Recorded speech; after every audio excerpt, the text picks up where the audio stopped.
भारत माता की, भारत माता की। अब साहब सिंह जी ने कहा कि 2-3 मिनट में वक्तव्य समाप्त करना है। मंच पर आसीन हमारी पार्टी के अध्यक्ष माननीय डॉक्टर हर्षवर्धन जी, हमारे पूर्व प्रदेश अध्यक्ष विजय गोयल जी, हमारे चुनाव की कमान संभाल रहे पार्टी के वरिष्ठ नेता, जिनके मार्गदर्शन से दिल्ली के विकास को लहर 1967 से मिलनी शुरू हुई थी, आदरणीय डॉक्टर विजय कुमार मल्होत्रा जी, हमारे बीच में हमारी पार्टी की राष्ट्रीय मंत्री वाणी त्रिपाठी जी, हमारे माफी चाहूंगा हमारे पार्टी के राष्ट्रीय उपाध्यक्ष और हमारे संगठन के प्रभारी, जिनके नेतृत्व में मध्य प्रदेश में हमने 3-3 बार सरकारें बनाई, हमारे राष्ट्रीय उपाध्यक्ष पार्टी के सांसद माननीय प्रभात झा जी, हमारे बीच में पूर्वांचल के सीने स्टार के रूप में जाने वाले और उत्तर पूर्वी दिल्ली से आपकी सेवा करने के लिए आने वाले प्रत्याशी के रूप में भाई मनोज तिवारी जी, हमारे पूर्वी दिल्ली से कैंडिडेट के रूप में आपके बीच में आध्यात्मिक क्षेत्र से आने वाले भाई गिरी जी, हमारे बीच में समाज, दलित समाज, पिछड़ा समाज के विभिन्न वर्गों के लिए अपनी नौकरी को छोड़ने के बाद सही मायनों में विकास के कार्य, उनको उत्थान की लड़ाई लड़ने वाले ऐसे उत्तर पश्चिमी दिल्ली से हमारे प्रत्याशी डॉक्टर उदित राज जी, अन्य यहां पर उपस्थित भारतीय जनता पार्टी के पदाधिकारी बंधुवर, मंच का संचालन कर रहे साहब सिंह चौहान जी, हमारे पार्टी के संगठन मंत्री विजय जी, मेरे सम्मुख हजारों की संख्या में बैठे हुए दिल्ली के गणमान्य मेरे बंधुवर, मातृशक्ति नौजवान साथियों, मित्रों, अभी मुझसे पहले गिरी जी ने कहा था कि शासन सत्ता के रहते हुए लोग कह रहे हैं क्या प्रवचन करते हो, क्या वचन देकर जा रहे हो कि वहां पर कार्य पूरे होंगे। आज लोगों का विश्वास राजनीतिक क्षेत्र में काम करने वाले लोगों और राजनीतिक दल के ऊपर से किसी ने तोड़ा तो देश के 63 साल की आजादी में लंबे समय तक शासन करने वाली कांग्रेस ने तोड़ा। 1973 में गरीबी हटाओ का नारा देने वाली कांग्रेस 40 साल में गरीबी नहीं हटा पाई। भ्रष्टाचार के आकंठ के कारण से अनारकी फैलाने वाले लोग देश के शासन सत्ता की तरफ, दिल्ली में पावर की तरफ बढ़ने लगे।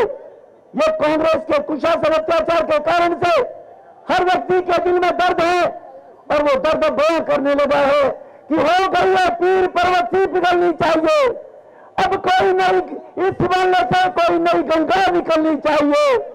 आज ये दीवारें हिलने लगी पर्दों की तरह, कोशिश हो कि ये बुनियाद हिलनी चाहिए।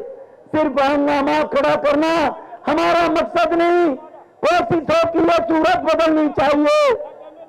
मेरे सीने में ना सही, तुम्हारे सीने में ही सही हो कहीं भी आग, लेकिन आग जलनी चाहिए, आग जलनी चाहिए।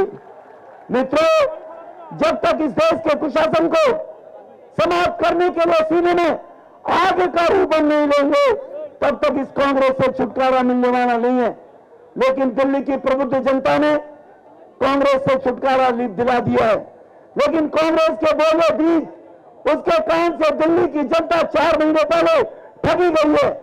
आपने बहुत अच्छा निर्णय दिया था, कांग्रेस के 8 विधायक चुनकर भेजे थे। केंद्र के अंदर जो भ्रष्टाचार हो रहे हैं वो श्रीमती सोनिया जी के नेतृत्व में हो रहे हैं और 15 साल में दिल्ली को बर्बाद किया। श्रीमती शीला दीक्षित ने, दिल्ली की जनता ने कहा था हम 8 चुनकर भेज रहे हैं। जब कहीं भगवान कहता है कि धरती पर तुम रहने लायक नहीं रहे, मेरे पास आओ, तो 4 सोनिया जी को उठाकर ले जाएं और 4 शीला जी को उठाकर ले जाएं तो दिल्ली कहीं ना कहीं मुक्त हो जाएगी। यह संदेश दिल्ली की जनता ने दिया था मित्रों। लेकिन मैं दक्षिणी दिल्ली से, जो दक्षिणी दिल्ली अपने आप में एक जानी मानी सीट के रूप में पहचानी रही है, 63 साल की कांग्रेस की आजादी के बाद, देश की आजादी के बाद, वहां पर हमारे आर्टिकल 21 के अंदर शिक्षा हमारा मौलिक अधिकार है, लेकिन 34 लाख की आबादी में एक कॉलेज की व्यवस्था सरकार नहीं कर पाई थी। वहां पर गरीबों के इलाज के लिए किसी अस्पताल की व्यवस्था नहीं कर पाई। आज वहां पर आप सड़कों पर निकलेंगे, घंटों घंटों जाम लगे रहते हैं। पानी की गंभीर समस्या है। 15 साल के दिल्ली के शासन में और 10 साल के यूपीए के शासन में लोगों को पीने का पानी नहीं है दक्षिणी दिल्ली के अंदर। पालम हो, बिजवासन हो, देवली, अम्बेडकर नगर, तुगलकाबाद हो, जहां जो सरकार पानी के पीने के पानी को उपलब्ध न कर पाए, वो सरकार नैतिकता के आधार पर नहीं रहनी चाहिए थी। लेकिन 15 वर्ष तक झूठे वायदे करके कहीं अनऑथराइज कॉलोनी पास करने की लॉलीपॉप दिए गए, कहीं झुग्गी झोपड़ी वाले मेरे गरीब भाइयों को राजीव रतन आवास योजना के सपने दिखाए गए, लेकिन दिया कुछ भी नहीं। मित्रों, पानी मिल सकता है दिल्ली को।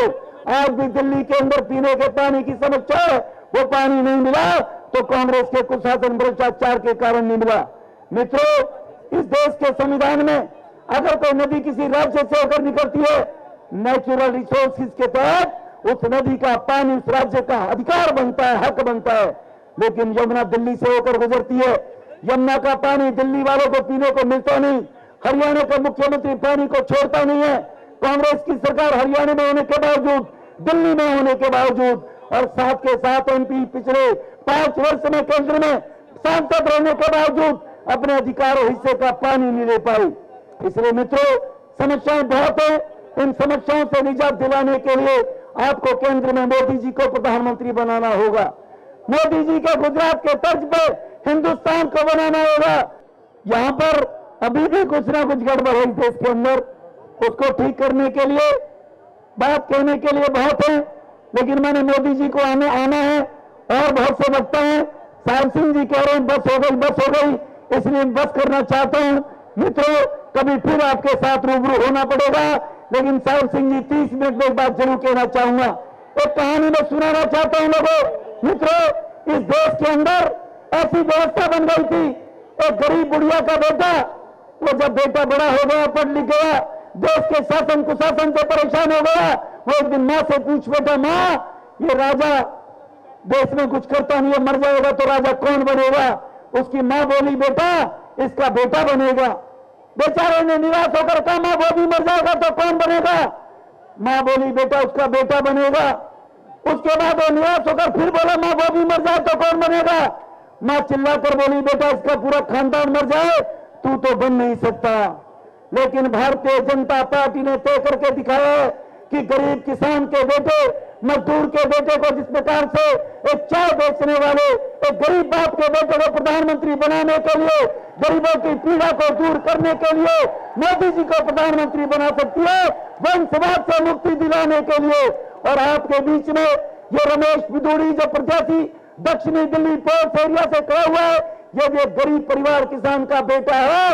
इसी प्रकार से मैं निवेदन करना चाहता हूं लोगों से, जिन नौजवानों की आंखों में सपने हो कि गरीब का बेटा भी क्या राजा बन सकता है, भारतीय जनता पार्टी लोकतांत्रिक पद्धति से चलने वाली पार्टी गरीब के बेटे के हाथ में शासन दे सकती है।